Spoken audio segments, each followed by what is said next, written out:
You've done a lot of things since then. Obviously, you've grown and sold and floated a lot of companies and been extremely successful each and every time. I mean, do you think there were some secrets that you have stumbled upon or you learnt early on that made you successful? Well, first of all, I'd like to say that success has a lot of owners and failures has none. I would agree that in the end, we made it successful, sometimes on my own, mostly with other people, partners, Morgan obviously in Morgan & Banks and in other businesses. But the trick to success is that you get 70% of it right. So I'd hate anyone to think I got 100% of everything I did right, because that's rubbish. No one ever does that. In fact, if someone told me that in an interview, I wouldn't believe it. And that's an important point in itself. You've got to get the right things done well. And you can screw up on the small things, or you can screw up once or twice, just not too often. And you've got to learn by your mistakes. I think the key things around success are you don't go into anything you don't really understand, so you get a lot of knowledge. You, in effect, need to develop mastery of a topic or a business or an area, really know it well. And then you look at what the competition's doing, and you work out, how can I do it better? It's not rocket science, actually. You look for the gaps.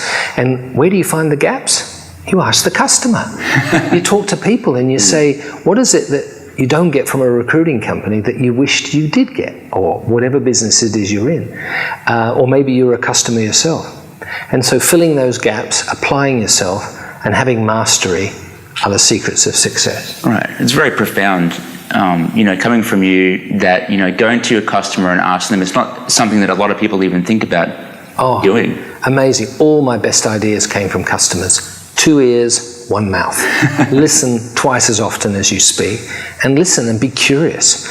And, even though I'm 65, going on 40 at the moment, I hope I never stop being curious and never stop wanting to learn. Because to me, that would be almost like, writing myself off. And besides listening to customers, obviously being always ever curious, open to, listening to people and taking their ideas and really thinking about them, what are the things you think that people, when they go into business, they're not really aware of and end up making mistakes, Well, I think one that surprised me is cash flow, because I always thought cash was important, but I've seen a lot of great businesses sell themselves almost into bankruptcy because they sell an invoice out and they say, look at our sales this month, look at our sales next month, but then they don't look at their expenses and cash flow. So I used to get a small piece of paper, just 2 inches by 2 inches every Friday from my accountant in the early days of my own business, and it had a few simple numbers on it: cash in, cash out, bank statement, and sales was down the bottom, because sales is a theoretical number. I think I've sold it, I've sent an invoice, but I don't know if I'm going to get paid. So I think cash flow, very important. It's the oxygen of corporate life. It's the oxygen of a business. So keep your cash flow monitoring, and then you can decide whether to hit the accelerator, which means when you're growing a business, you're using more cash. Sometimes you actually have to hit the brake. Right.